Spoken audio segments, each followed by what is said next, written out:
Secretary, I mentioned in my opening statement that Title VI of the Civil Rights Act of 1964 prohibits discrimination on race, color, or national origin in programs and activities that receive federal financial assistance. No student should feel unsafe on their campus. Yet just last week, Columbia University had to move classes online, and Jewish students were told by a campus rabbi to go home because it was no longer safe for them on their campus. And late last night, protesters took over Hamilton Hall on campus, and the university is locked down today with access limited to only residential students. If whoever's left there, I would imagine some parents have said, you must leave, and essential personnel. This is just totally unacceptable. So, Secretary Cardona, do you believe what is happening to Jewish students at Columbia and in other colleges and universities across this country is okay? Absolutely not. I think what's happening on our campuses is abhorrent. Hate has no place on our campuses, and I'm very concerned with the reports of anti-Semitism. I've spoken to Jewish students who have feared going to class as a result of some of the harassment that they're facing on campuses.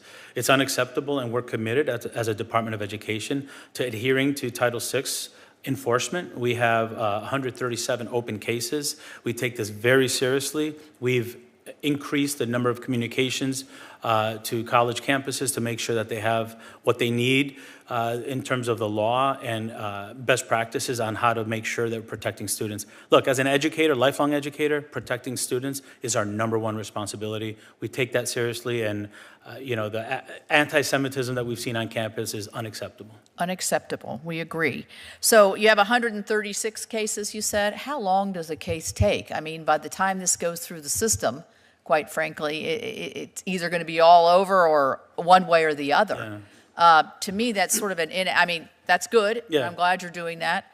But you have more immediate means at your disposal. For instance, removing federal funds from institutions that get federal funds, which I imagine most all of them, well, they all do. Right.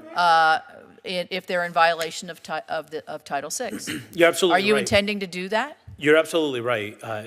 Investigating the cases is the enforcement part of it, but we do have on our website, ed.gov, there's a button there, supporting campus safety with guidance and regulations around how to do that. And this is why in our budget, we're proposing a $22 million increase to increase the number of investigators so we can move on those investigations that are open. And ultimately, if a school refuses to comply with Title VI, yes, we would remove federal dollars. Well, I mean, a school can can go ahead and say they're going to abide by Title VI, but they're not doing anything. I would commend to you our former member of the Senate, who's now the president at the University of Florida. He is not taking a light touch here. I mean, he is saying for many days we have patiently told protesters, many of whom are agitators or outsiders, that they were able to exercise their right to free speech and free assembly. We also told them that clearly prohibited activities would result in trespassing order from the university police. This is not complicated. The University of Florida is not a daycare, and we do not treat protesters like children. They know the rules, they break the rules, and they'll face the consequences. I mean, I would recommend this. Put this on the front of your page on best way to deal with anti-Semitism on campus. We do have a statement that I've updated after the campus protests that make it very clear that being unsafe on campus is not going to be tolerated, and that we do not condone and we definitely reject any calls for genocide or any calls for anti-Semitism or any anti-Semitism on campus. And that's something that I've been pretty adamant about even before October 7th. Do you have people at Columbia right now on the scene to see what's going on there? Do you have staff there to watch? I do not have staff at Does the Columbia. Civil Rights Office have somebody up there? I do not have staff at the Columbia University. And I should share with you that we do have an open investigation at Columbia University. Right, okay. I want to move to the FAFSA because I brought that up in my opening statement. The data that I used, I put up here on a chart just so everybody could see. 36% down among freshmen nationally. In West Virginia, down 40%. And I can tell you Sarah Tucker, who heads up our higher education, has been a wonderful resource for me on data, but also trying to help us find a way to get this going. This is disturbing as well. I talked to somebody who works at a career in technical. She has more adult students. They're totally confused. So students that are among West Virginia students aged 25 and up, down 25%. Now, you said we're going to get 600,000 more students because of the simplification. You've lost all of these students this year. Think about that in terms of what that does going forward for the next four. The chances are for the next 4 years, those students may not, some of them, maybe the majority of them, but you're already going to lose students in that year, and maybe life gets in the way and they decide, I can't move forward on this, I'm not even going to fill this out, it took too long, I don't understand it, I don't know what's going on. We've got to be more aggressive here, and I honestly get tired. I'm on the appropriations committee and it's all about money, but it seems like the only solution we ever hear is, well, I need more money for staff. Well, this could have been done a lot better.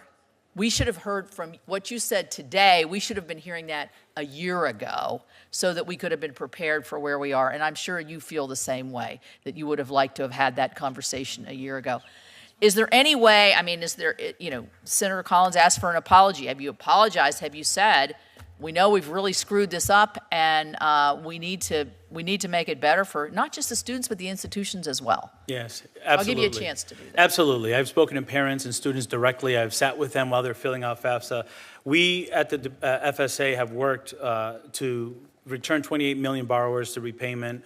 We've changed servicers and this FAFSA, better FAFSA. You've also worked on forgiving a whole lot of student debt that's diverted a lot of your resources into this while you're not focusing on the fundamentals of people trying to go to college for the first time. I would welcome an opportunity to engage with folks in West Virginia to share the strategies that we're doing, and I'd love to work together with you to make sure that the West Virginians have access to higher education. The form is now about 15 minutes.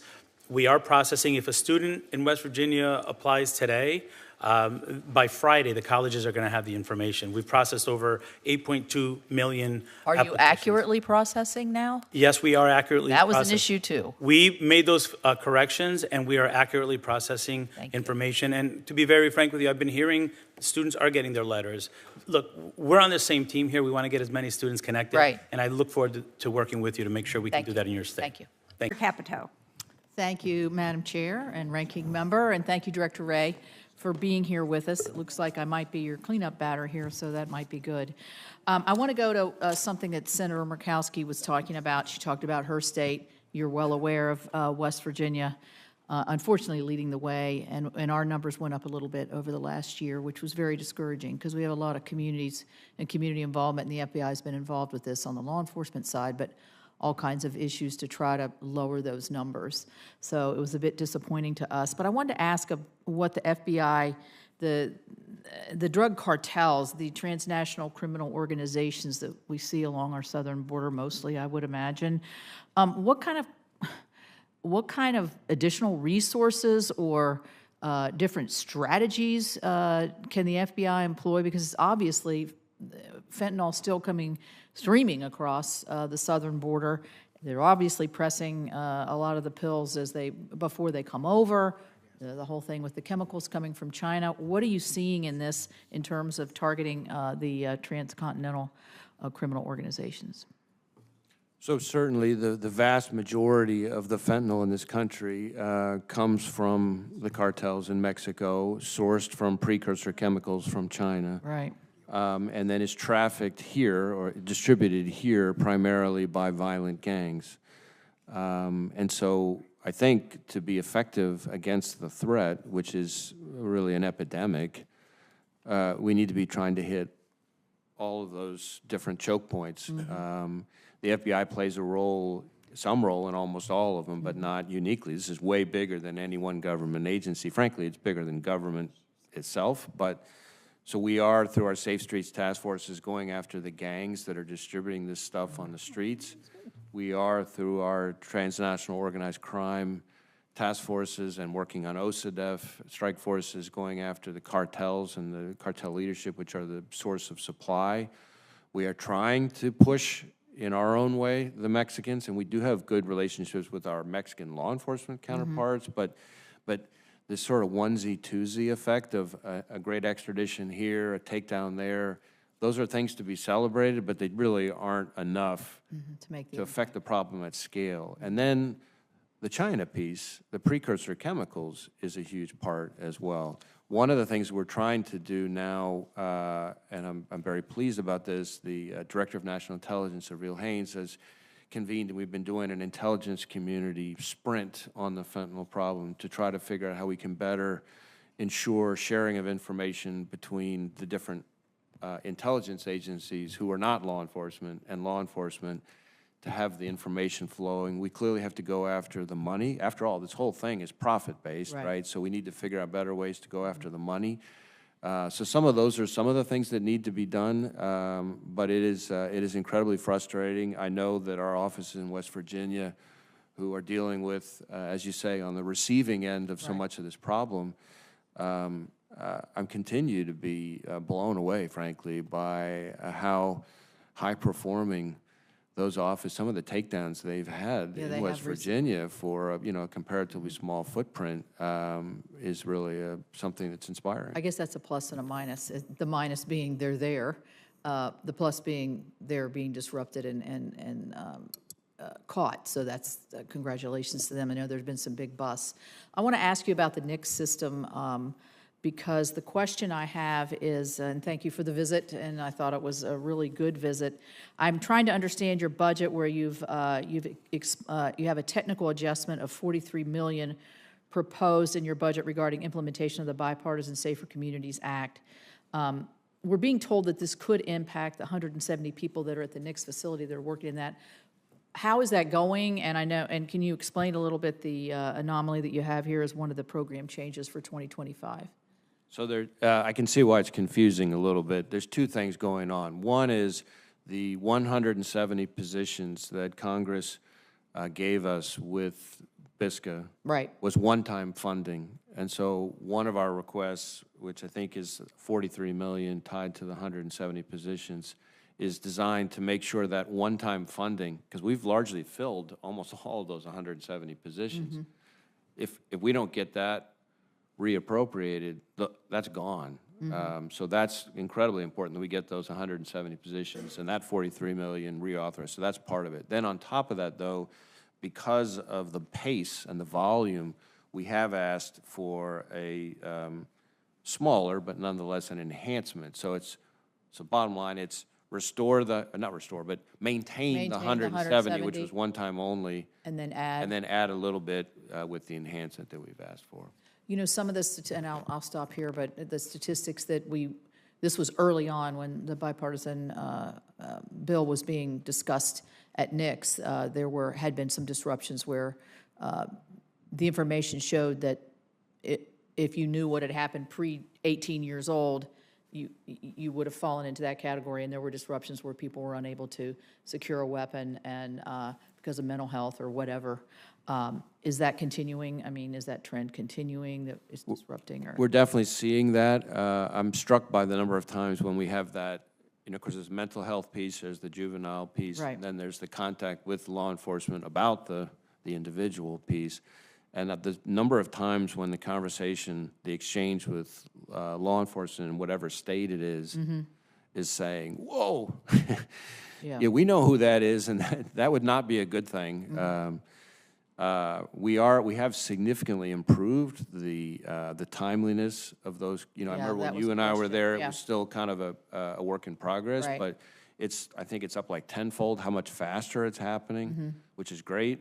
But part of the reason we asked for the enhancement on top of the original part is that, because of course we're going to conduct the congressionally mandated checks, but we need more resources. We're very proud, as you know, and as I know you are, of how quickly NICS can turn things around, so that the giant majority of people who are law-abiding citizens who have a Second Amendment right to buy their weapon can get it timely and not have it be held up. But the problem, if we don't get the funds appropriated, is it's going to have an impact on how much we can cover and how fast we can cover it.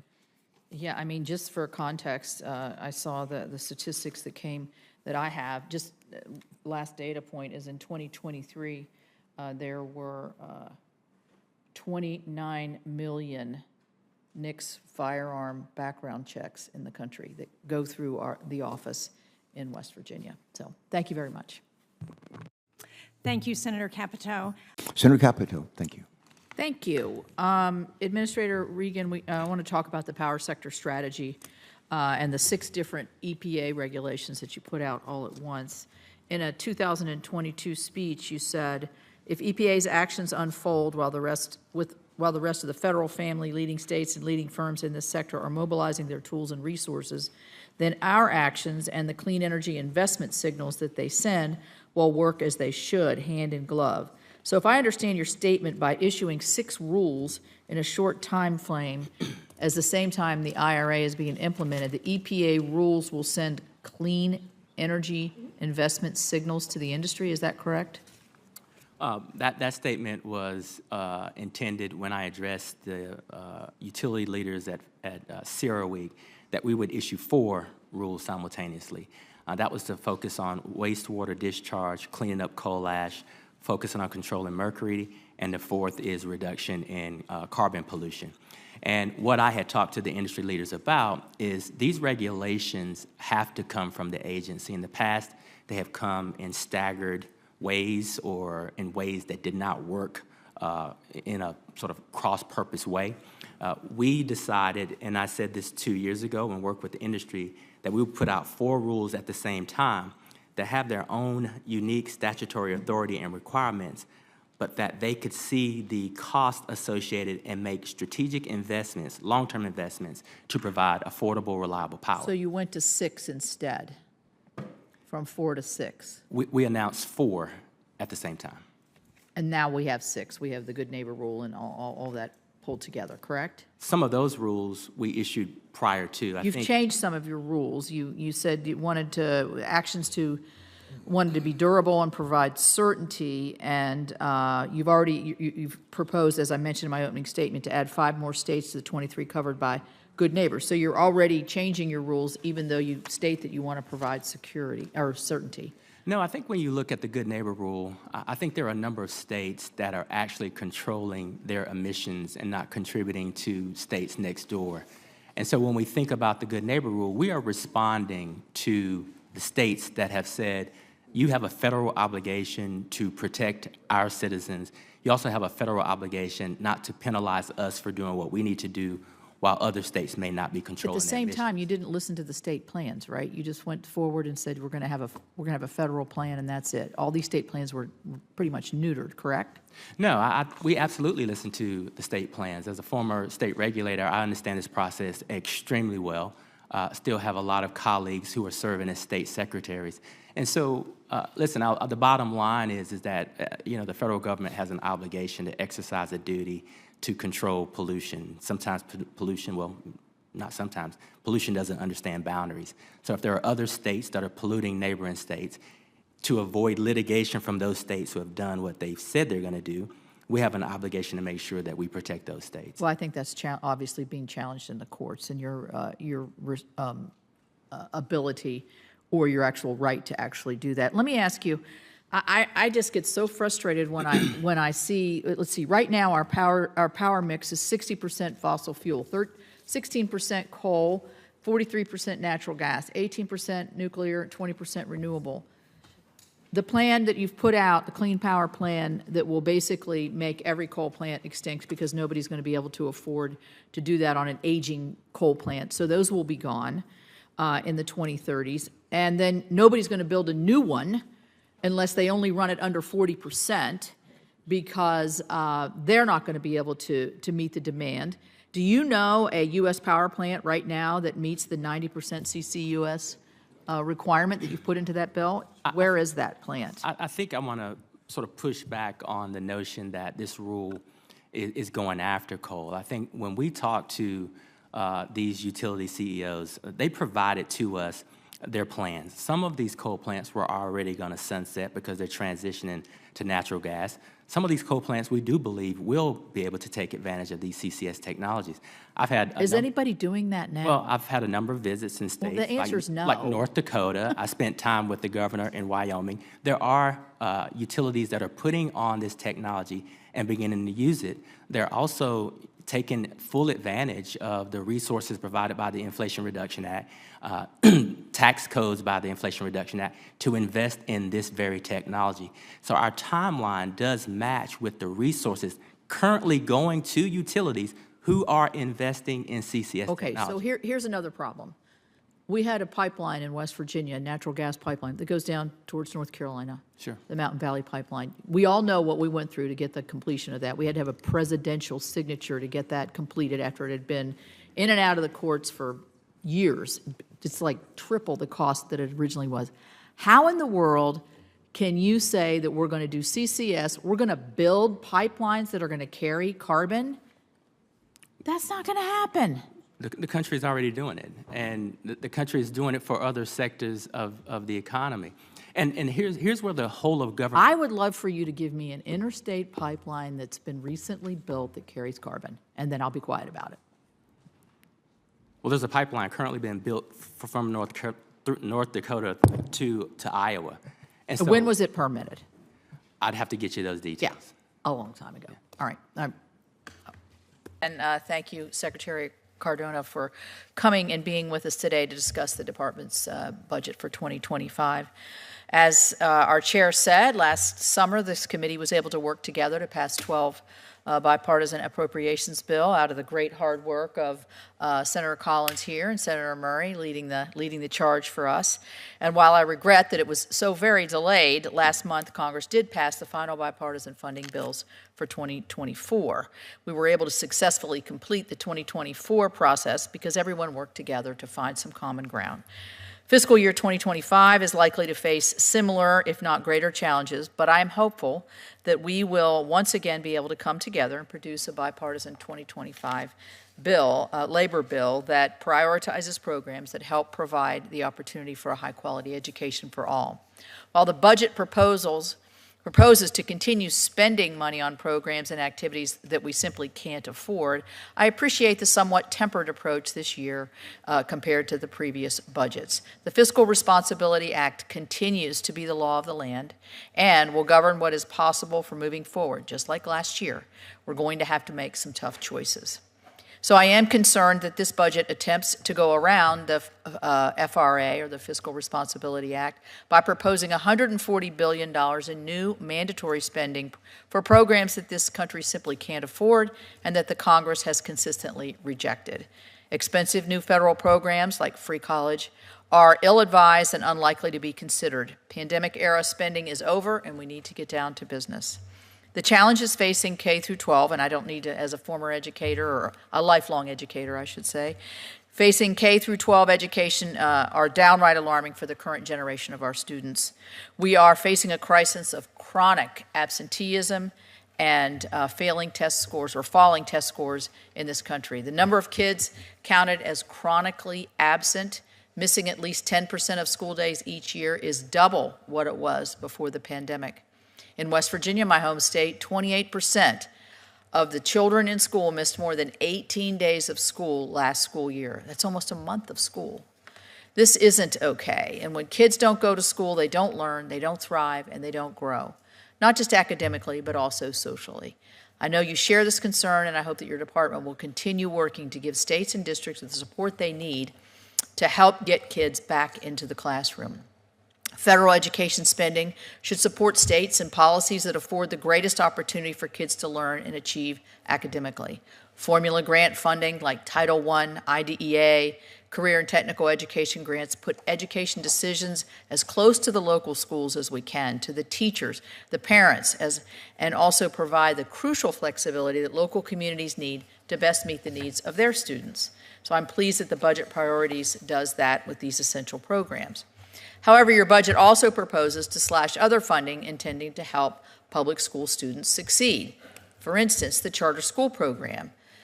Senator Cardona, this is your fourth year in front of the committee, So it shouldn't come to you as a surprise to you that a cut to charter school spending does not go over well in a bipartisan environment. This $40 million cut is based on false claims of declining demand for the program, when really the department's own actions are to blame. The department's imposition of burdensome new program rules and failure to adequately staff the program office are the real reasons for any challenge in this program.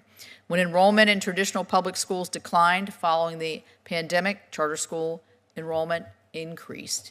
I think that's a pretty clear indication of increased demand. The budget also includes a $600 million, or almost 30% increase in funding for the Office of Federal Student Aid. Yet, the Office of Federal Student Aid already receives more than $2 billion a year, and it's not clear what the American students are getting and people are getting for their investment. And I am particularly concerned by the disastrous rollout of the new FAFSA for 2025 school year. You know, I don't normally come before folks who are doing the best they can do in the jobs they're in, but this has just got me totally undone, because it's got everybody in my state and across the nation just appalled at how this could be handled so ineptly. Congress passed the FAFSA Simplification Act to simplify, and the chairwoman said this, and improve the process of applying for federal student aid in December of 2020, more than 3 years ago. Yet this administration's implementation of the law has not made things better for students or administrators. It is not an understatement to say this has been an unmitigated disaster caused by an inexcusable failure of leadership. Implementation of this bipartisan congressional priority should have been a top priority for the Biden administration. It took us a long time to pass that Simplification Act. We could get Lamar Alexander up here to tell us how long. The deadline to update the FAFSA should have come as no surprise. In fact, Congress even gave the administration an extra year to complete it. But instead of prioritizing this important work, the political leadership at the Department of Ed chose to spend time, resources, and personnel to advance the administration's priorities around canceling student debt. To me, that is indefensible. I've spoken with so many West Virginians this past several months who are angry about the department's misplaced priorities and feel discouraged about their future because of the bungled FAFSA implementation. FAFSA completions are down 36% nationally compared to this time last year. In my home state of West Virginia, the number of high school students that have completed FAFSA is down almost 40% compared to this time last year. For non-traditional age students in West Virginia, students aged 25 and up, FAFSA completion rates are down 35%.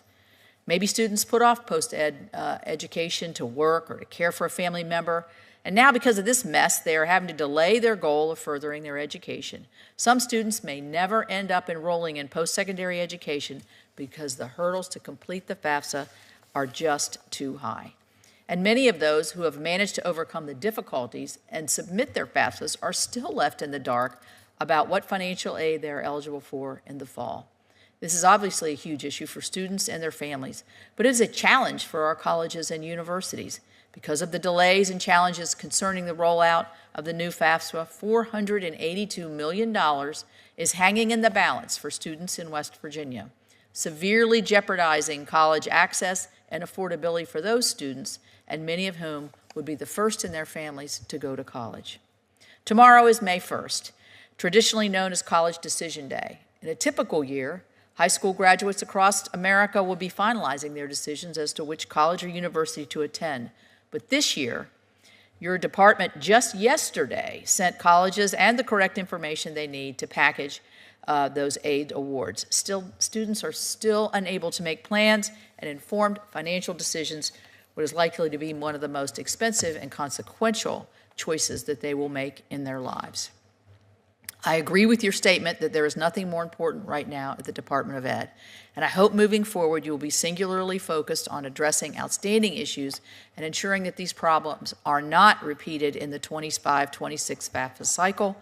Our students do deserve better.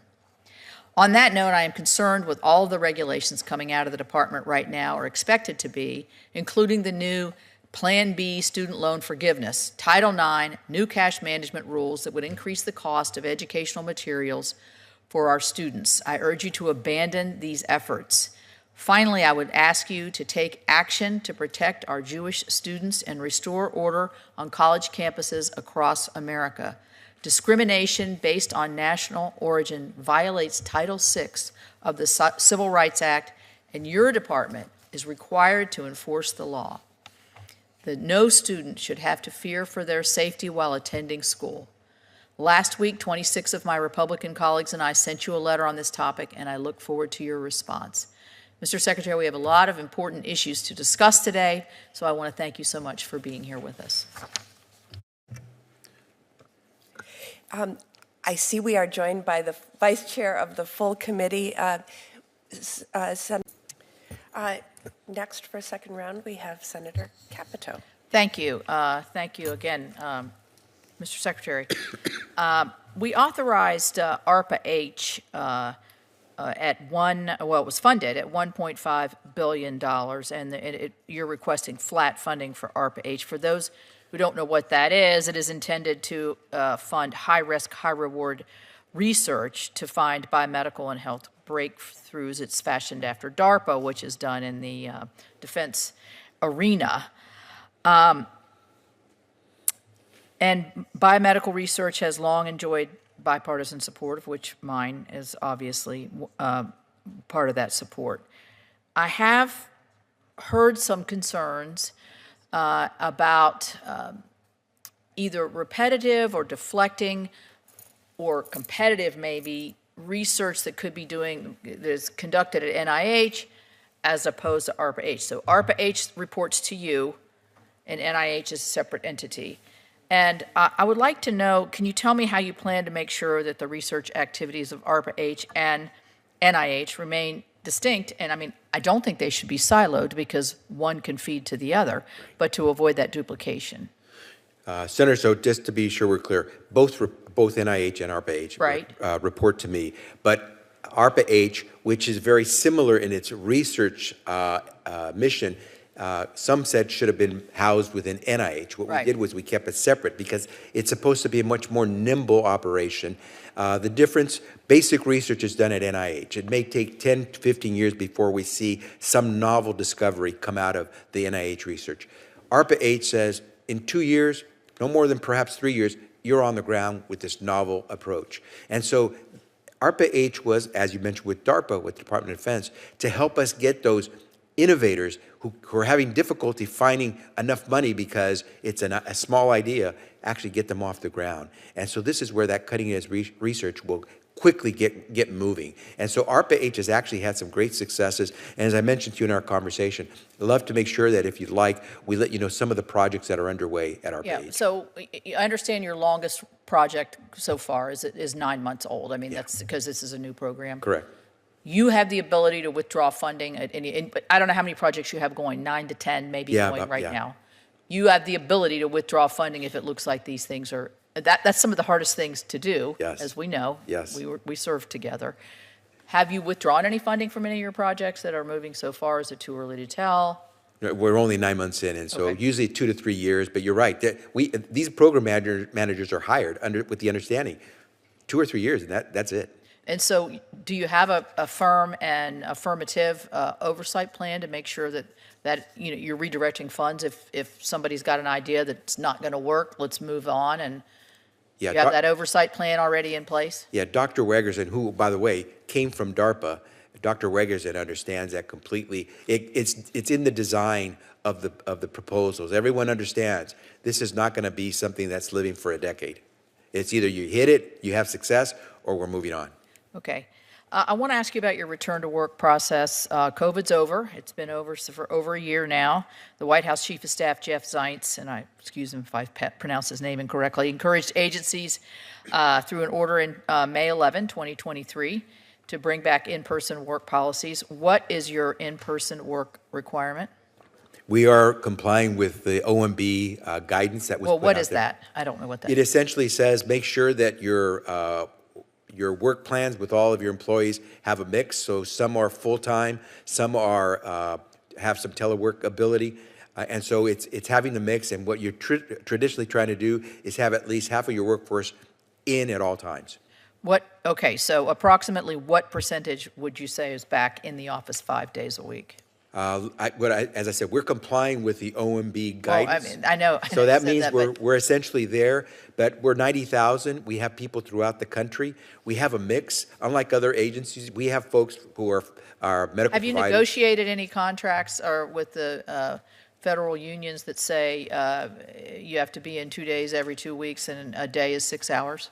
Yeah, we've negotiated contracts with the unions to make sure that we're complying with the OMB guidance. Well, I mean, are some of those like that? Like, Yeah, because they I know would- we're finding that in other agencies. Yeah, for example, telework has been around for a long time, and so we may have made adjustments to the telework plans that we have, but what we have to do is because they're under an employee collective bargaining agreement, we have to Okay, discuss that so with you. can we have your collective bargaining agreements? I mean, I'm sure they're public, so we could see what you've negotiated in certain areas. Because quite honestly, 4 days a week, a 2-week period, 6 hours is a day, most of America would begin laughing at that. Right, and that's not something that you have for the 90,000 people in the workforce. But let me see what I can do as far as providing you some of that information. All right. And then well, I think my time's up, so I'll let these guys go ahead. Thank you. Thank you. And thank you all for being here and for your great service to our country. Secretary Austin, I'm a little concerned, very concerned about the credibility of the administration's deterrence policy. When I see President Biden's messaging to Putin and to Iran and to the Houthis and other Iran-backed groups, I just see President Biden saying, don't. And we've had, attacks. People are obviously not adhering to that. I'm concerned that we are significantly eroding our deterrence by setting these sort of ambiguous boundaries and letting our adversaries kind of walk over us sometimes. So what steps are you and the President taking to establish a stronger, more credible deterrence against these threats from our adversaries, besides just don't? I take it you're speaking about the Middle East. Yes, sir. Specifically. So, we had a number of goals at the very beginning of this crisis, and one of them was to protect our people and both our troops and civilians in the region. Another was to recover the hostages. Another was to ensure that we're doing everything that we can to support Israel in its efforts to defend itself. And then finally, it's our goal to ensure that we contain this conflict in Gaza and not have a regional conflict breakout. So you saw us early on deploy some pretty substantial capabilities into theater to discourage people from trying to do that, from trying to blow this into a regional conflict. And I think even though there's been dust-ups throughout the region, we don't see a regional conflict at this point, Senator. So if you take a look at the attacks that were being conducted against our troops, you recall that in January leading up to January, we saw a number of attacks against our troops and our bases. And you saw us in February conduct a pretty major strike that the president authorized in both Iraq and Syria. Since that time, we've seen 2 incidents, and we attribute those actions to probably rogue elements. So in that case, they have been deterred from attacking our troops. But in terms of Iran and its actions in the region, Iran continues to present a threat to the region, and that's something that we're going to have to remain focused on for sure. Let me ask both of you a question here about the reports that of withholding weapons. We all voted, many of us, I certainly did, and was pleased to support the bill by 79 to 18 to reinvigorate not just our own defense industrial, but also to give aid to several other entities. What is the status of withholding our weaponry that we voted to send to Israel? Are we doing that? Why are we doing that? Again, our commitment to Israel is ironclad, Senator, and as I said earlier, Since October 7th, we have flowed in billions of dollars Right. worth of security assistance. And as you just mentioned, you just passed the largest Right. supplemental in history that's focused on Israel. And we're going to continue to do what's necessary to support Israel. Are We those are reports currently- false then that I'm reading? No, we are currently reviewing some near-term security assistance shipments in the context of the unfolding events in Rafah. So we are withholding our shipments of weapons predicated on the strategy that Israel's employing and going into Rafah? Is that the bottom line here? We've not, again, we're assessing. We have not made any final decisions on this yet, but to answer your question, yes. Yes. There are some things that we're taking a closer look at.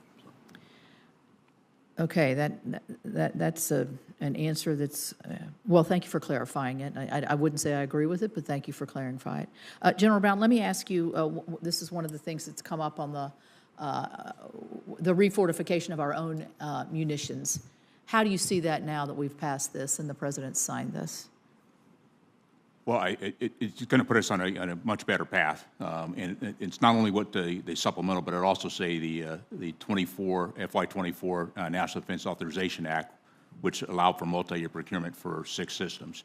I wouldn't look to actually expand that in the future on multi-year procurement, because what that will do will provide levels of consistency for our defense industrial base, so they can actually workforce, facilities, supply chains, and allow us to make sure we have the capacity from a munitions standpoint. So you're convinced that we're on a glide path to renew our munitions supplies to a satisfactory level for you? We're on a good path. And Good. one of the pieces I'd also add, though, getting a budget on time is actually really important to actually provide that level of consistency so we can write contracts and gives our defense industrial base the confidence and the trust that they can invest and have that workforce and supply chain. I think we all hear you. Thank you. Senator Coons. Thank you, Chairman Tester. Chairman Murphy, and it's nice to be back in the Homeland Security Subcommittee, and great to see Senator Britt there with you. You'll be both be great partners, and thank you, Mr. Chairman, for being a good partner when I was a ranking member, so I appreciate that. And welcome, Mr. Secretary. I'm just going to cut kind of to the chase here, because this is always something when I was had the lead on our side, is the number of border agents. We're always putting more money in. We put more money in this last time for 150 new border agents. In 2025, request asked for 250 more, 150 officers to staff ports of entry, 135 processing coordinators. I would like to say, just as a statement, that I don't think the solution to the border issue and to bringing these astronomical numbers down is to just keep adding more people to process more people, because that obviously is not going to have the desired result. But I would like to know, with the significant amount of funding that you were granted, what is the number of border agents right now? Is it going up? Is it at your max? You're allowed to have 21,370, I believe. So where are you on that? We are hiring actively, Senator Capito. I will have to get to you the specific number. I concur with you that it's not just personnel that is going to solve the challenge at our southern border, which is why the bipartisan legislation not only included additional resources, but also fundamentally needed legislative changes that would have really changed the system and the number of people we encounter in the first instance. Yeah, how's the morale and retention? I mean, is that an issue? Obviously, when you were trying to recruit, it's got to be. Morale has been an issue in our Department of Homeland Security ever since I joined it, and well before then. We are very focused on workforce well-being and are hoping that the well-being of our treasured employees is actually strengthening and improving despite the stresses and the strains they undergo in their very difficult work. Yeah, well, I would assume that you would know whether you were close to your peak to the allowable amount of agents. I mean, are you close to that number, or are you far away? Are you losing more people than you're gaining? We are. Give me a sense of that. We are close. We are close, but I don't want to misspeak and cite a figure that would not be accurate to you, and I will provide that to you with, all right, we'll follow with up. swiftness. We'll follow up. I do have a question about the drugs and also the surveillance automated surveillance. But I do want to get to this one for my 7 airports that lost your TSA law enforcement reimbursement program, where all of our 7 commercial airports relied on for various law enforcement services. Small airports just aren't able to provide the manpower here, and obviously we were relying on this. What do you say to those airports across the country where this was cut? They now have $100,000 and $150,000 budgets and holes in their budgets to try to do this. What was the reasoning behind that? Certainly doesn't sound like a safety issue. It doesn't sound like it's making our airports more safe. No, I think, Senator, are you speaking of the fact that we sometimes rely on smaller airports to provide the security personnel instead of us? Yes. Yes. With respect to the airports in your jurisdiction, I'll have to follow up with you on that. From a fundamental policy perspective, if we had the resources, we would devote the personnel to. Well, apparently you have had the resources in the past, and these were just cut this year. Our airport was notified maybe a month ago, maybe when we passed this last bill, that their help with law enforcement agent. So that would be like if somebody's coming through TSA and there's a gun in a backpack found, for instance, that law enforcement agent then would come in and help the TSA do whatever the local law enforcement would be doing. And apparently we're missing that, and seems like a pretty critical aspect. Senator, I addressed this issue last year, I believe. I am disappointed to hear that it remains an issue, and I will circle back with you after I address it internally. Okay, thank you. On the, I know Senator Baldwin asked about fentanyl, and really concerned about what we see going on there. But and so I don't want to act like that's a de minimis question. It's not. But this autonomous surveillance towers issue is something I think would be helpful if you've got manpower shortages, if people are coming between the ports. They obviously are. Apparently your budget is not reflected any kind of plus up in that area that would fortify and help us interdict in those areas. What's your position on the autonomous surveillance towers and how helpful they have been and would be as force multipliers? Senator, the automated surveillance towers, the ASTs, have been force multipliers. They have been effective. We are focusing right now our resources on the non-intrusive inspection technology, given the fact that the great majority of fentanyl that is smuggled into our country comes in through the ports of entry in commercial trucks and passenger vehicles. I think you told me last time that I did ask about how many trucks were being interdicted, or inspected, and you noted the 70%, but you didn't give me an exact figure at that time. But let's see, what percentage of cars are actually screened for drugs coming through the ports of entry? Do you have an update on that, or does that sound like the same figure as last year, or has it gone up? I apologize, Senator. I'll get you that data. Okay, I'm striking out here. All right, thank you. Actually, I am. Senator Shaheen. Thank you, Mr. Chairman, and Mr. Secretary, thank you for being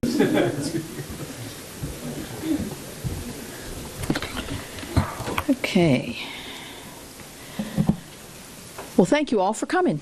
And thank you, Senator Ricketts, for not just this particular topic, but Senator Ricketts is a particularly active member on the EPW committee. And I appreciate that because I know you know it, being a former governor, probably better than some others. So interesting developments, some of them topical today. And some of you all have heard me talk about this, but I think this should be an outrage, really, to every tax-paying citizen. We're talking about the Inflation Reduction Act, which is almost 2 years old as of this August. And it also, I noticed in the president's schedule that he was getting briefed on the Inflation Reduction Act. So I'm sure he got this briefing while he was being briefed on the Inflation Reduction Act, which we have renamed Invest in Radical Activities Act, because that's what this is about. So we've really been digging into who is getting these massive amounts of grants through the EPA. There's $3 billion in the Inflation Reduction Act, the IRA, that will go for different climate kind of buckets.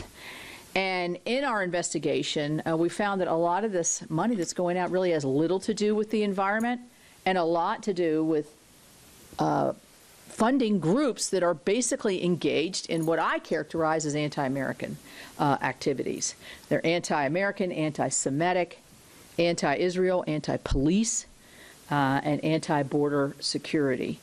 So the first one I'm going to go to is, and before I do that, I'm also going to say that Vice President Harris, who is now the nominee for the Democrat presidential race, is quoted here. "I've put equity at the center of our nation's largest investment in climate in history to reach the organizations that know their community best." That's what she said when they rolled out and actually named these organizations. And interestingly, today, there was a news article today saying that the green groups have now formed a coalition today, and guess who they're endorsing for president? Vice President Harris. So let's go over to the following one. I say follow the money because I think that's where you find out. The first one is climate justice. It's up on the top right-hand bar there, $100 million. They have glorified Hamas in a lot of their social media, on their websites and other things, and they think Israel has no right to exist. They're getting $100 million. This is a direct grant to them. The next one is the NDN Collective. Do you know them? Yes, they're a partner. Yes, they, on their social media, call the United States a so-called country and also call for the defunding of the police and our United States military. Imagine that in these times right now. Next, we have two New York and New Jersey coalitions that are getting $50 million. They're actually going to be participating in granting $50 million.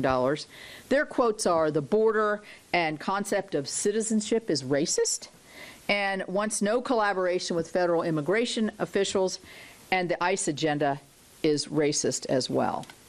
Then we have the social and environmental entrepreneurs, $50 million. Again, abolish police, abolish prisons.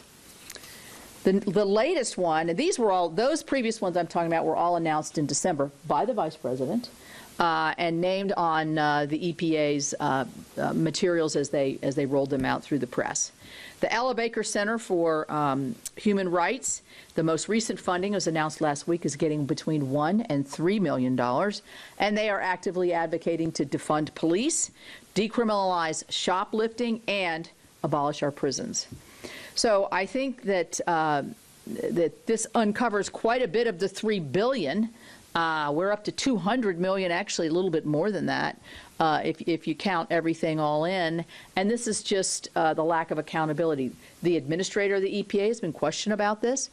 He says the money hasn't gone out. That was their first thing. Well, they haven't gotten the money yet. Now they're saying, well, we don't check out the partner organizations. So this NDN would be a partner organization as opposed to an actual grantee. So why aren't you vetting these people? I mean, this is taxpayers' dollars. And what do they have to do with telling people how to live and cope better and clean up their environment? So I think that we need to know that these are appalling to me and to many of us who work hard to make sure that we're not just paying our taxes, but we're also making sure that we're making good investments from the federal government. So what are we doing about it? Well, we're shining a light on it and urging the EPA to not disperse this money. And coincidentally, they haven't dispersed all of this money yet, so we'll see what happens. I pushed in the Appropriations Committee for more money for the EPA Inspector General, somebody to follow the money within the EPA, because they know best. An Inspector General would be able to do that. And then I think the most important thing is when we take control of Congress after January, we will be able to defund a lot of this, but we also be able to follow it and do much more oversight. So I'm going to turn it over to my friend from Nebraska and see his perspective on this. Well, thank you, Senator Capito, for highlighting this and showing some transparency and some sunlight on what's going on here with regard to these grants through the Inflation Reduction Act. But as you all more aptly named it, the Investment in Radical Activists Act, right? Because that's exactly what we're doing here. When you're giving money to organizations like the Climate Justice Alliance, and they are funding the March on Washington, and they are waving the Free Palestinian flags and so forth, we're paying them to lobby our government. I got to tell you, everyday Nebraskans don't think that's a good idea. Like that our tax dollars should go to radical organizations to lobby our own government. That's just crazy. And you're talking about the NDN Collective and the things they want to do, like abolishing the military, abolishing the police, abolishing Customs and Border Protection, abolishing Immigration and Customs Enforcement. Again, everyday Americans think those organizations are important organizations, and we want to keep them to keep us safe. They are way out of step with what everyday Americans want to see. This is really, really radical stuff that they're promoting. And then we have organizations like the social and environmental entrepreneurs who are spreading climate alarmism and, again, funding left-wing groups. This is not what our tax dollars are supposed to go for. And to your point about the EPA, because all this money is going through the EPA, I was just talking to a company yesterday who said, hey, we need more help with getting permits done.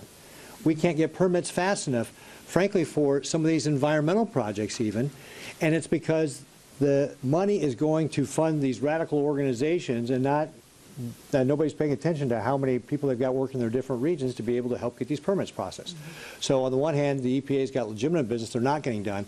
On the other hand, they're funding these radical environmentalists and other sorts of organizations. And again, it just gets back to everyday Americans, that's not how they want their money spent. They want their money spent here in Washington, D.C. wisely. And when you see the frustration that people have in Washington, D.C., this is a prime example of why they have that frustration. So I want to, again, thank Senator Capito for highlighting this, for shining some sunshine on this, so that we can get some changes made. We are now sitting at $35 trillion in debt. We have got to get our spending under control, and spending on this kind of radical activism is not the way we should be spending our tax dollars. Right. I'll turn it over to you. Well said. Well said. So any questions? Yeah. Josh? Yeah, thanks for doing this. Just, I mean, as far as you said, you know, if you take back control of Congress, you would take, you know, roll back this program. I mean, as far as in the universe of IRA components, do you view this as one of the kind of righteous targets or things you think Trump should prioritize if he well, I mean, because he's talking about almost the entirety of the bill. Like, okay, we know, well, number one, there's been a recent rush to get this money out. And that's because they know that there's a likelihood, we like to think a high likelihood, that the administration will change come November. And so they're rushing to get the money out. And you see who they're sending it to. So we have that, how in this pot of money, in the $3 billion for the EPA, it would probably be predicated on how much is left. We would certainly try to claw that back. But at the minimum, we would have more opportunity for sunlight here and more opportunity for oversight. In terms of other parts of the IRA, I think some of the tax provisions, I mean, it was just such a bloated, Pete's talked about our debt. We talked about the inflation. Everybody who knows anything attributes our inflationary rise over the last 2 years to this IRA and the bloated spending, and then cap that with the expansion of our debt. So I think this is something that would be a top priority for all of us. And I don't know if you want to say anything about what we could and would do. Yeah, I mean, when you look at partisan bills that are passed that include reckless spending, it's one of the things that's driving inflation. We've got to control that if we're going to get inflation under control. There's other things that we have to do, like being able to use our own energy resources to help bring prices down. But we've got to get the spending under control. And so if we have a new administration and a new opportunity, we got to be able to start reining some of this money in, especially when it's being wasted on radical political activities, which is not what the American taxpayer signed up for.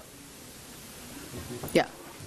Do you feel like you have any recourse more immediately to try to figure out what these groups are doing with this money? Like, are you sending letters to EPA or the groups? Well, EPA is well aware of our extreme concern on this. I mean, here's a small victory. Climate Justice Alliance redid their website and took all that down. I mean, what is that? Oh, is that okay now? I mean, so I feel like our voices are being heard, at least in a small way.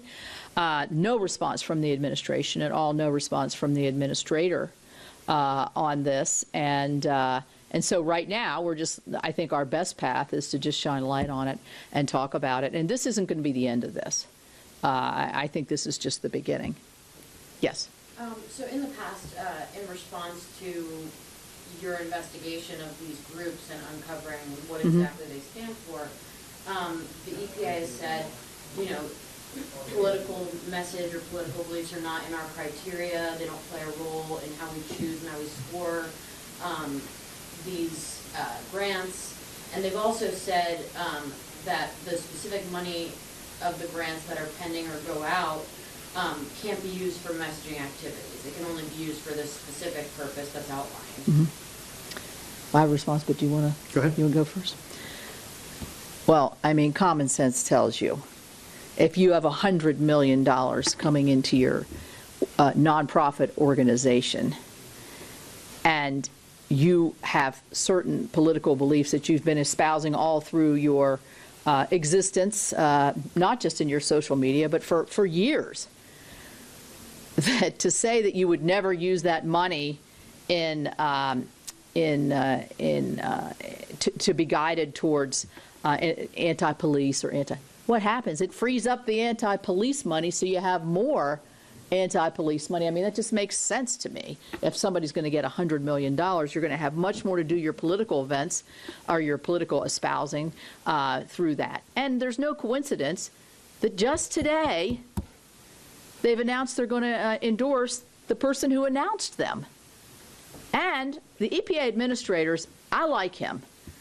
But his response to this has been very, very deficit. He told the House members, when questioned about this, because they got the information from us, he told the House members, well, they haven't gotten it yet. Well, why are you putting a press release out that these are the people that are going to get it, these are the organizations that are going to get it, if you don't intend to actually give them the money? I mean, that to me is either at the least sloppy or at the most deceptive and, oh, you kind of got caught. Being unaware or try to slip something through. So I don't know. Yeah, I would just build upon that. Money's fungible, right? You can move money around. And so if you've got money that covers administrative expenses, you're paying part of the rent, that part of the rent means that you don't have to go out and raise the money to do your political activities, right? So the money's fungible. The other thing I'd point out is that there's been such a lack of diligence from the EPA that allows the money to go to these groups. Why would we have any confidence that they're doing any sort of audit to make sure the grant money is being spent in the way that it's supposed to be spent? I don't have any confidence the EPA is checking up on these groups after even just seeing the groups that they've gone to. So zero confidence that the EPA actually knows how this money is being spent. And do you believe that when they say that political affiliation or messaging has nothing to do with their criteria, it's not involved? I would say I would question that back and say, why are we paying for any political activity? It should be a criteria. You should say you cannot have this if you are going to, lobby the federal government with the money that we're giving you, right? And again, unless you're actually auditing to find that out, we can't have any confidence in that. I mean, I'll go back to what I said earlier. If you have no political messaging and you're not supposed to be a political group, why are you endorsing somebody for president if you're not interested in the political environment? Yeah. Is this something that you've asked the EPA Inspector General or GAO to look into? We haven't asked yet. I don't believe I got my staff back here, but I will tell you this. In the IRA, the authors of the bill did not include, while they're getting $3 billion, did not include one single dollar for extra oversight of those dollars. So the EPA has an Inspector General, and what we get back from the Inspector General is, or from the EPA, is, well, we need more resources within our agency to be able to move forward on this. So we did get $5 million through Senator Murkowski's bill of the, I think it's 30 that they get for their IG. $5 million is directed towards this, so that's a minor victory. I had an amendment that would have said we need to move this up to $20 million because to try to follow the money of $3 billion, that's a pretty hefty load. And that's what happens when you pour so much money in so fast, it gets wasted. And we see it all the time. Why don't we learn the lesson of this? And now it's not only getting wasted, it's getting poured into radical activists. So thanks a lot. Yep, did you have a next question? I was just going to say, following up on that, is are you sort of keeping that option in the quiver? Right. Depending on the answers you get at this stage? Well, we're not, this is not the end of this, so yes, I think we will. We will pursue, and by the way, nice flower. I like it. Okay, thanks, guys. Thanks, folks. Appreciate it. Thanks, Pete.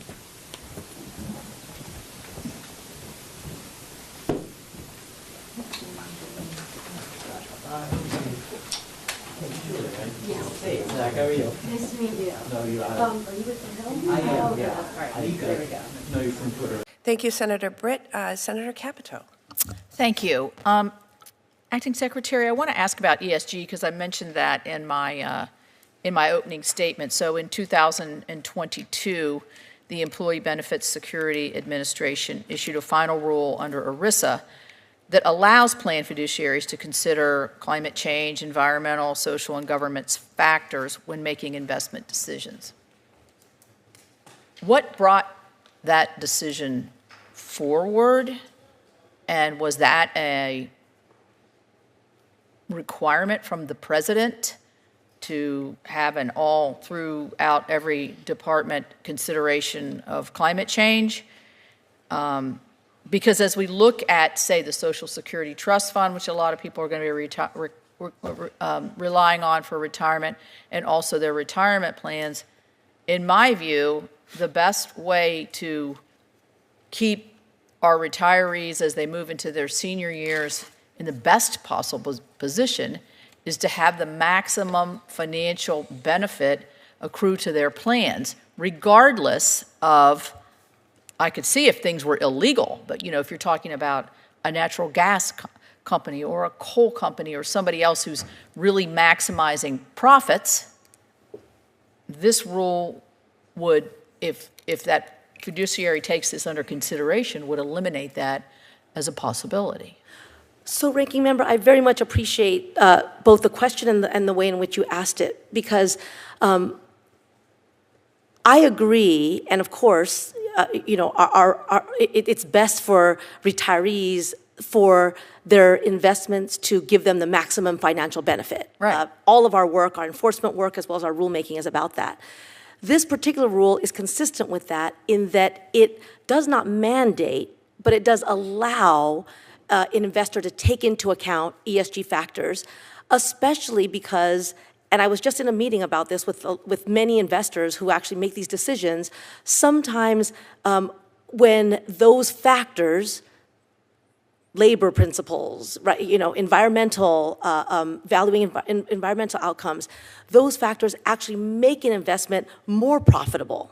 And so what our rule did, the prior administration took away the ability to consider those factors, said that you can't look at them. Our rule restores the ability for someone who's making those decisions to look at all of the factors that will help them to decide what is going to be best for the actual retiree. In my opinion, this really politicizes a really important part of our financial fabric in this country. And I think that the pressures, you didn't answer the question as to whether the pressure to move forward with this rule came from the White House or from the financial institutions. Are you aware that there are a lot of ESG funds that have actually shuttered, closed down, because they're not generating the profits that they need? So who made the decision to move forward on this? Was this a decision you made or the former head of labor, or was it made in the White House? Well, so Ranking Member, if I could just say again, respond to that. The politicization occurred in the prior administration when it said you cannot consider them.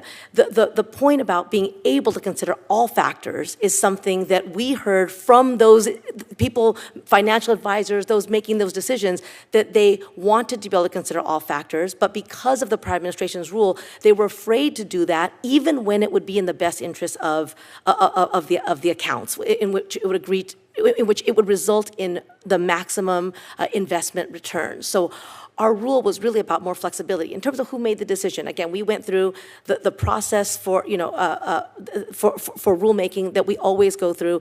We are thoughtful, we are judicious, we take comments, we listen to them, we respond to them, and then we produce something that we, that we believe is in the best interests of, in this case, not just the account holders, but also those who asked for more flexibility in their decision-making. Thank you.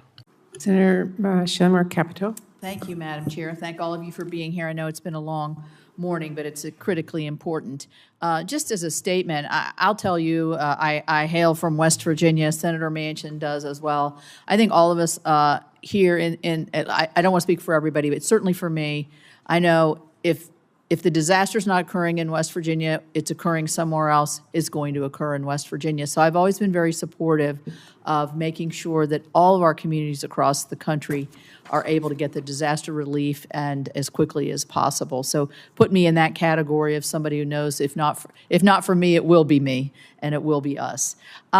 Administrator Criswell, I would like to thank you for in your opening statement. You mentioned that nobody should be discriminated against for their political affiliations or anything else. And so thank you for reinforcing that policy. It's important. I would say if that particular FEMA employee had come to West Virginia, we wouldn't have gotten much help because we had a lot of Trump signs all throughout our state. So thank you for that. I was going to kind of call you into question on some of the environmental review processes that have been going on. We had a town in West Virginia that has been going over 2 years trying to get this environmental review for something as simple as a generator, a static security camera, or basic pre-disaster mitigation equipment, just the bureaucracies of this.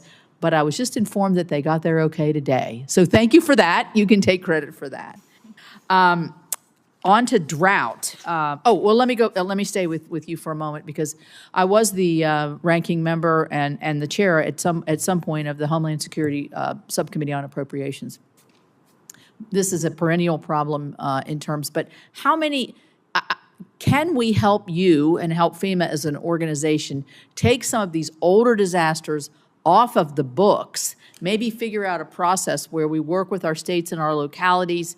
Obviously, there's going to be a funding issue there where that causes you so you don't have these backlogs and lags of disasters that are still ongoing while you're trying to face what you see in front of you. What kind of measures do you think would help you do that, and would that be useful?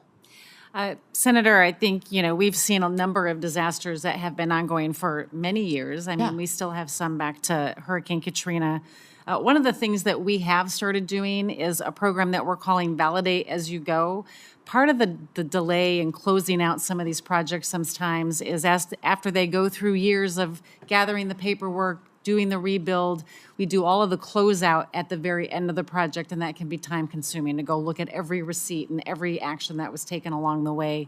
We've started to do that periodically and auditing it along the way, so that way it speeds up the process at the end, and we're starting to see real success with implementing this new way of approaching disaster closeout, which we've just started doing over the last few years. So you're closing out portions of the disaster as you're moving it along. We are auditing it as we go along, and if we find that they are meeting everything, then we don't have to review every single submission, every receipt at the closeout phase of a project.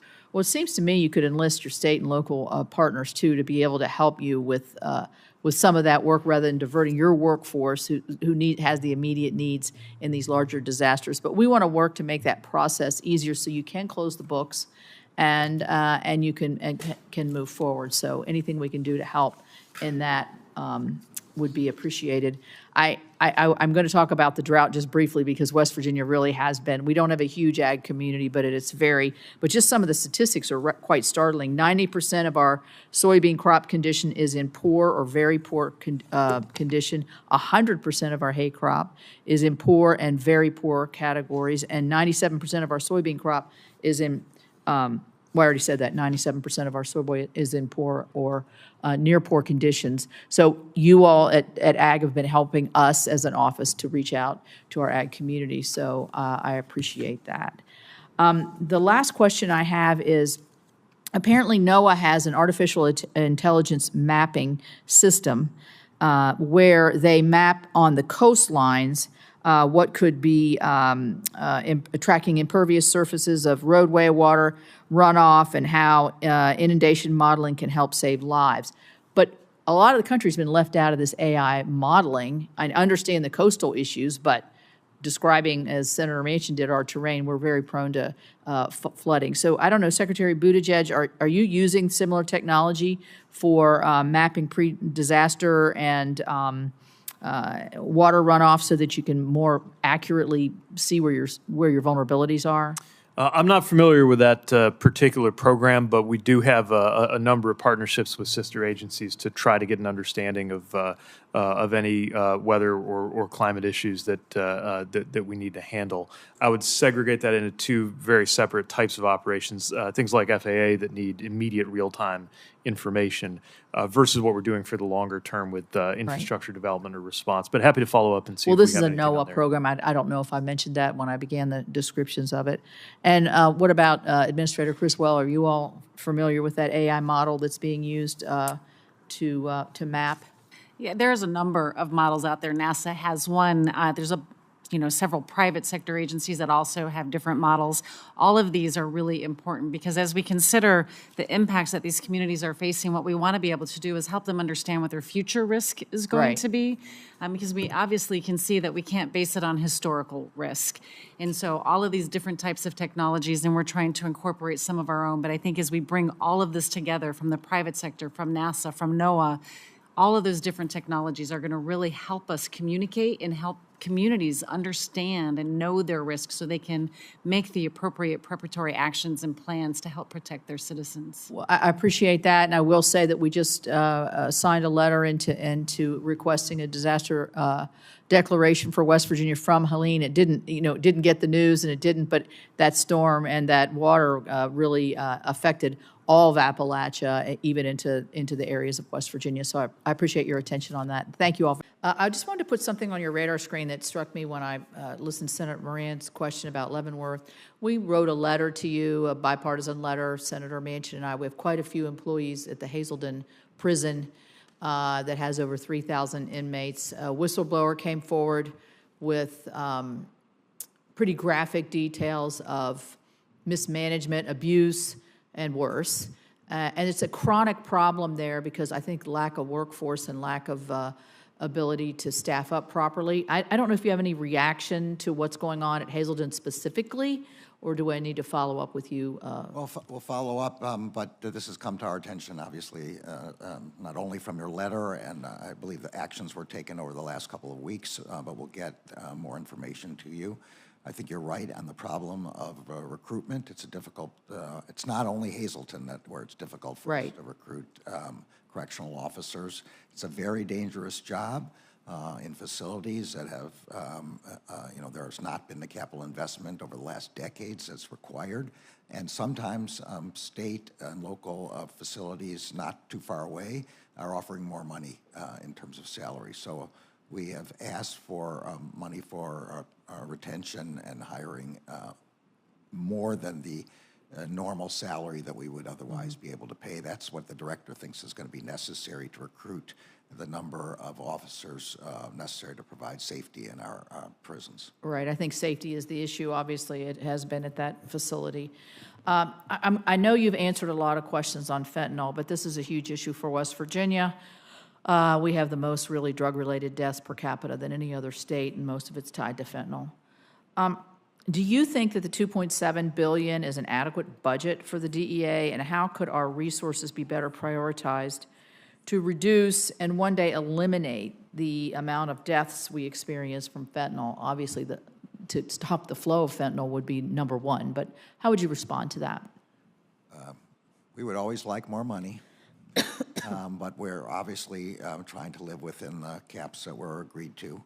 I think the budget that we've asked for is a 6% increase over the enacted for 24. It includes a addition of 40 agents, which will be very helpful. This also includes money for diversion control, which was part of the problem in quite a number of states with respect to opioids. And then there's the money that we have available in grants with respect to, state and local opioid addiction treatment and protection. So that's the more than $490 million in counter drug-related OJP grants, including the CARA grants and the COSOP grants. You know, we took a trip to Mexico, met with the president of Mexico. Senator Moran was on that trip just briefly. And he was on the trip the whole time. It was a brief trip. Anyway, we sat in and listened to the president of Mexico basically tell us that you have a demand problem in the United States, and you've heard him say this publicly, and that because we were imploring him to stop the flow of the chemicals that are coming in from China and then having the development and production in Mexico and then flowing into the United States. What is the current state of that disruptive, or that needed disruption between the Mexican border and the United States in terms of getting the Mexican government to cooperate with our government law enforcement to be able to shut these things down? Senator, I've sat through that same discussion 3 times by the president of Mexico, so I'm familiar with your frustration. I would say cooperation is improving, but much, much more is required. They have increased the number of precursor chemicals on the list that have to be registered to come in. They have, at our request, extradited a number of the people who we've indicted, the heads of the Sinaloa cartel, the Capitos, the sons of El Chapo. They have destroyed labs, and I will say, in connection, for example, with their arrest of Ovidio, the son of El Chapo, a number of their Mexican Marines lost their lives. They are facing an organization which, in many ways, has more heavy weaponry than some small countries. So it's dangerous for them, but it is not sufficient. And that's why I keep going. That's why my Deputy Attorney General keeps going. And that's why our law enforcement agencies at all the operational level keep going to try to get more cooperation. Thank you. Thank you for coming. Thank you, Senator Capito. Senator Britt. Excellent. Thank you, Madam Chairwoman. Mr. General, thank you for being here today. Really appreciate it. During last year's hearing, I asked you about training materials that were used to prepare the U.S. Marshals assigned to protective details at the homes of our Supreme Court justices in the aftermath of the leaked Dobbs decision. Those training materials made it clear that far from having the full authority. Senator Capito. Thank you. Acting Director Sue, I wanted to ask about 2 of the rules that I brought up in my opening statement. The overtime rule, I'd like to start with that. You finalized that regulation just 2 weeks ago, the new level of 59,000. And let me ask you a technical question here really quickly, because I was talking to somebody who called me about this who's going to be deeply affected. That 59,000 goes up, right, to another figure shortly? Is that correct? So thank you very much. And actually, if I could just say one thing, Ranking Member, I know you mentioned some of the workforce investments in West Virginia. We also have a Strengthening Community Colleges grant for West Virginia University Parkersburg, which is about nursing, so it kind of connects the 2 points. So thank you for the question about overtime. Basically, what will happen is in July, there will be, using the current methodology, a bump up in the overtime to 14,888. 35 to 59, 65% increase. The new methodology will not kick in until January 1 of next year. And that's projected to be 75,000, is that correct? No, that's the 58,000. 565. That's the 58,000. So this is an example of how when we get comments, we really pay attention to them. And so in several of our rules, we're giving employers some ramp up time in order to comply.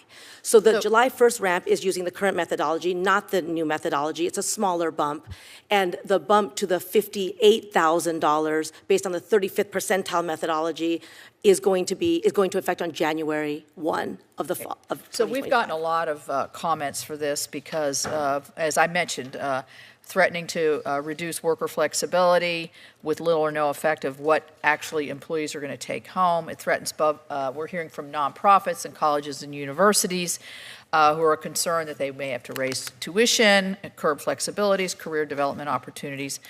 I mean, how do you how do you justify a 65% increase in this when it was just increased, I guess, 4 years ago under the Trump administration? Is that correct?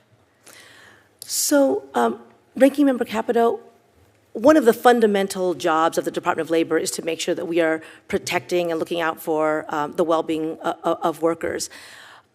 Because the overtime threshold has been eroded over time, there were too many workers who basically were working over 40 hours a week and not being compensated for it. And some of this was happening through things like, giving people titles of managers or supervisors when they were actually doing basic frontline work.